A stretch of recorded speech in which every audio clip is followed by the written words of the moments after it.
Okay, I'm going to be talking about the different types of angina your patients might present with. First of all, it's important to note that an angina is a result of myocardial ischemia. Basically, there's an imbalance between how much blood supply is getting to your heart and how much oxygen your heart is actually requiring based on the demand it has at that moment.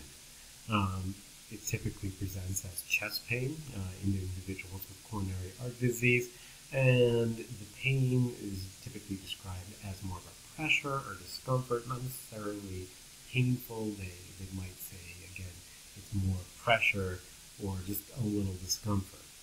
Now, there's two types of angina, stable angina or unstable angina. The typical presentation for stable angina is that of chest discomfort, which is associated with some form of activity, running or walking, or doing some sort of sports.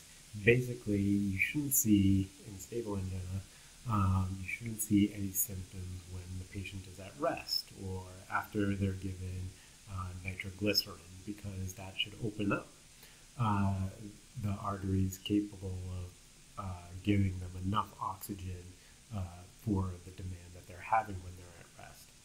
Unstable angina, however, is basically chest pain that you're having either at rest or that you've never had before, so it's new onset, or it can occur in kind of a different pattern than you've had before. So it's more severe than before, more prolonged, more frequent than before, suggesting again now that what once was stable angina may now be unstable angina. There are a variety of risk factors for angina.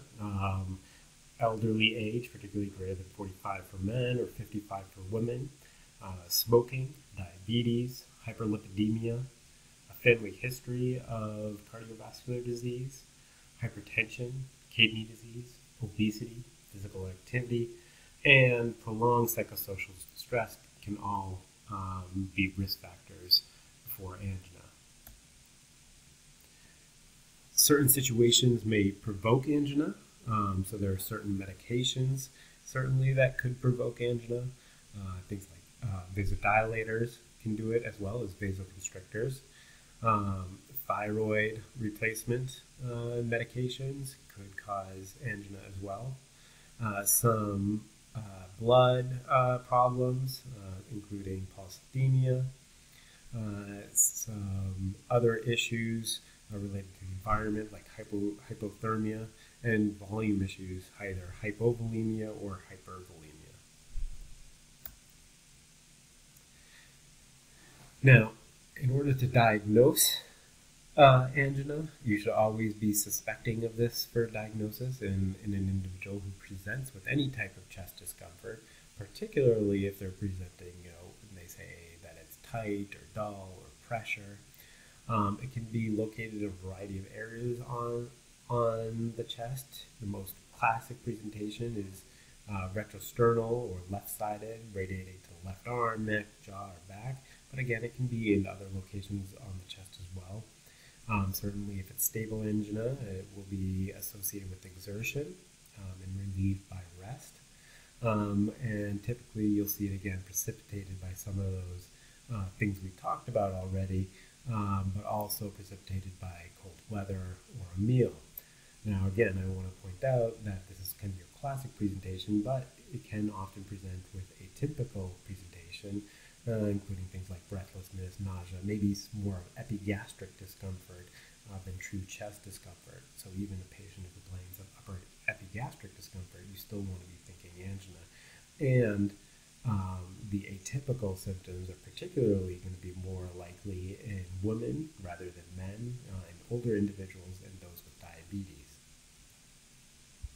Once you have an idea of angina as a potential diagnosis in your mind, you certainly want to do an EKG. Now, it's important to note that unless they're having an episode at the moment, the EKG is actually typically normal.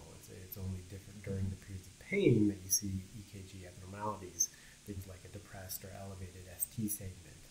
Thus, in a patient with stable angina, what we often do to elicit these changes is do an exercise EKG, where the patient exercises to their maximum ability. Basically, 80% of their maximum heart rate is typically what we go for. And we're looking for ST depression when they're exacerbating themselves. Certainly, if a patient isn't capable to tolerate exercise, there are other ways of getting the stress test done.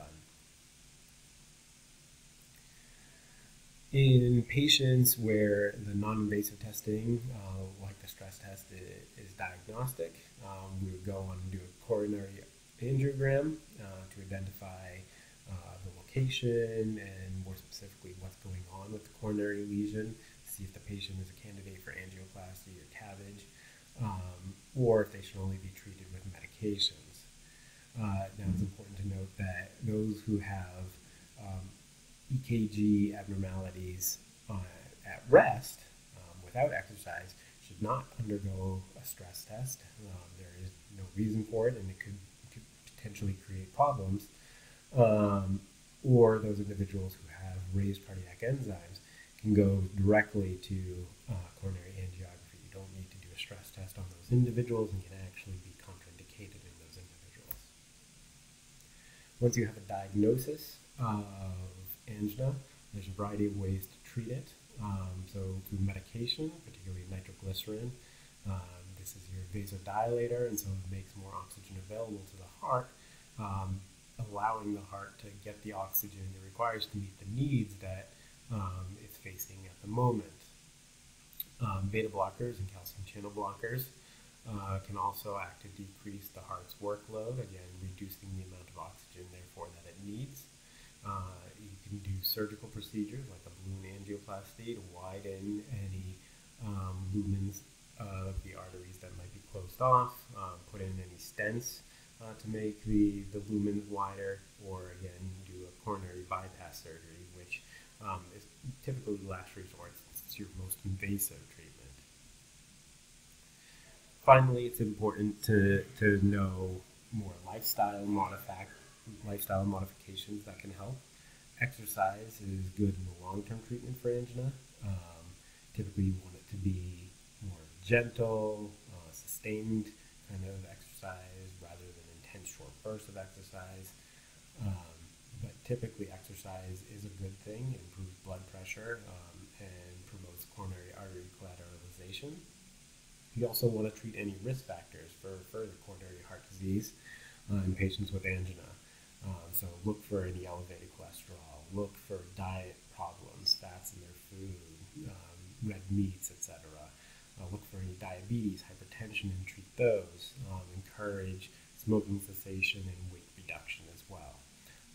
And so that is just a quick overview of angina.